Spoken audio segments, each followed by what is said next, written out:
Fallout 4 released quite a few months ago now, and well, it wasn't exactly perfect to say the least.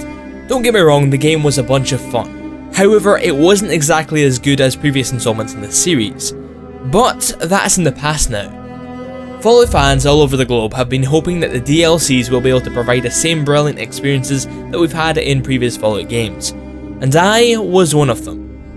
To be fair, the Fallout series has had some amazing expansions, ranging from Broken Steel to Point Lookout in Fallout 3, and Honest Hearts to Old World Blues in New Vegas. Far Harbour is the first proper big expansion that challenges these older DLCs on Fallout 4's behalf. But did it handle the pressure?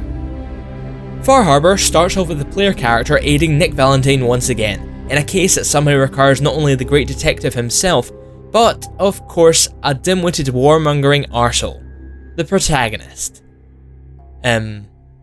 Maybe your character's slightly different. But nonetheless, this great detective that's done just fine without you must have your help.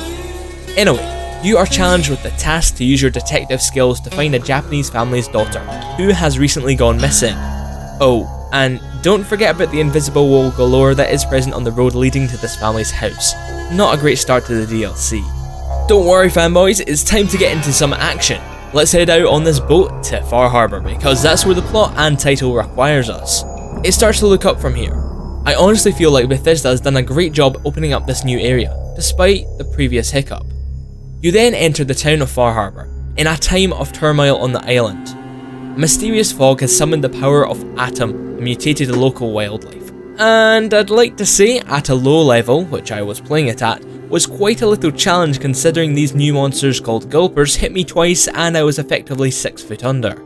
These mutated creatures wander about the island and seem to barrage the town of Far Harbour now and again. Conveniently, you have the chance to prove yourself to the naysayers by kicking these creatures in the ass from a safe-ish location. After this, you go out to find the missing girl, meet some cookie kill, go on a quest to prove yourself to them so that you can join, which involves some lovely hallucinations, and finally to settle the whole investigation by helping the island's sane residents in every way you can whilst getting some answers. Let's just say there are quite a few fetch quests waiting your arrival on the island. It's never a good thing to see fetch quests being relied upon as side missions, especially in a game series such as Fallout where, generally, the side quests often have flourishing backstory and depth, even sometimes going beyond the main questline. That is not present within this expansion, sadly. From the very beginning, I felt like the characters were throwaways, but I was anxiously waiting for that likeable character that Bethesda had dumped most of their effort into, and I'm afraid to say I was slightly disappointed. Occasionally there are moments where I feel like some NPCs had actual character peeking out of their cold hard shell, but this felt flat on its face with more bland characters that we've already seen, with slightly different costume and voice actors. However, there is one character who shall remain nameless, who had me at every turn. I could not trust them. I honestly felt uneasy whenever I was in their presence. This could actually be great writing on Bethesda's behalf, or just an accident, but I'll give it to them. The island itself is a nice addition to the map size of Fallout 4, but dubbed as possibly the biggest and bestest yet? I think not. Sure, it's big, and yeah, it's probably the biggest Fallout DLC out there, but it certainly did not feel like it. It felt empty, but yet it was completely full of copied textures, the same forests and rocks and swamps over and over, slightly adjusted for size. The map was very sparse, settlements were few and far between, and for the biggest DLC yet, there was an awful lacking of things going on. Point Lookout, Far Harbour, sorry about that, can certainly be compared to the large DLC of Shivering Isles in the Elder Scrolls 4 Oblivion. On paper, it is bigger, but when I was exploring the new territories of Maine, well, it didn't feel quite as big as the Mad God's domain. Not only did the developers overhype the map and its contents, but I also felt the characters did too.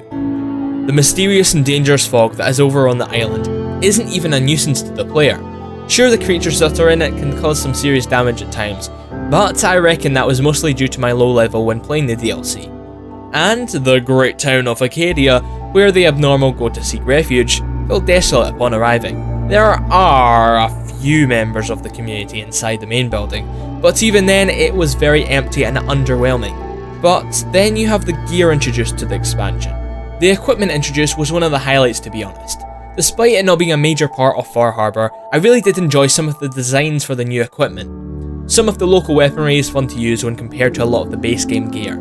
And when I reached a certain point in the DLC and met a specific faction, you actually have to take a moment to admire the awesome armour and weaponry they were sporting. So, a quick tip when you do meet this faction, and you'll know them when you see them by their armour. I'd recommend you try and stealth kill a member and steal their armour without aggroing the whole group. The overall gameplay mechanics are almost exactly the same, if not the same as the base game, so nothing has improved in that department. But the sudden return to the workshop mode had me frustrated. It honestly brought me back to my Minecraft days, where I would create some sort of redstone puzzle. But this time, well, I was bored to tears. I wanted out of there and fast. Sadly, it was a compulsory 30 to 40 minutes of my life that I will never get back. It was interesting to see for the first minute or so, but as soon as I realised I had to complete this section before progressing in the main plot of Far Harbour, I was a bit miffed.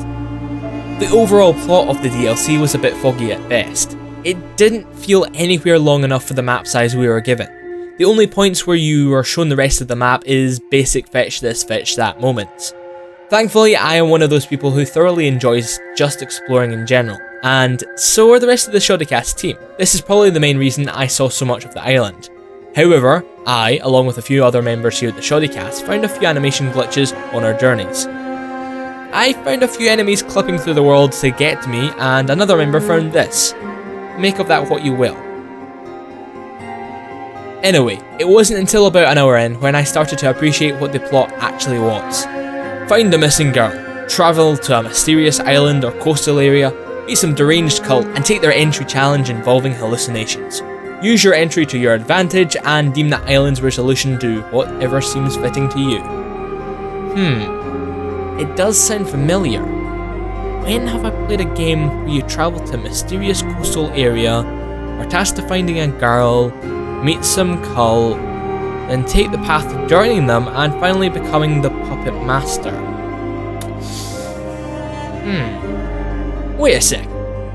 Bethesda already did this, didn't they? Point Lookout. Makes much more sense now.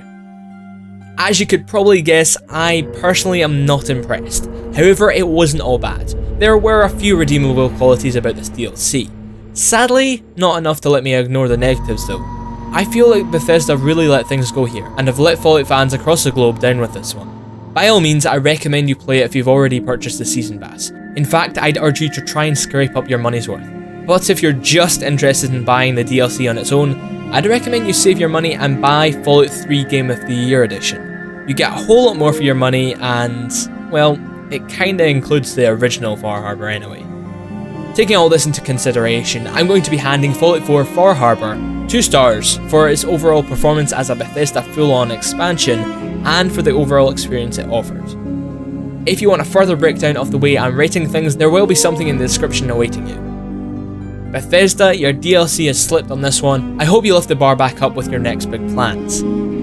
I also hope you guys don't take the criticisms to heart. I don't want to hurt the franchise necessarily. I'm honestly a really big fan of Fallout, but I can't accept this mediocre attempt of content when I know Bethesda Game Studios can produce much better. I do hope you guys have enjoyed this review. If you would like more content like this on the channel, make sure to tell us in the comment section and of course hit the like button. And while you're at it, why not subscribe and check out some more of our content. God, I'm gonna get a ton of fanboy hate on this.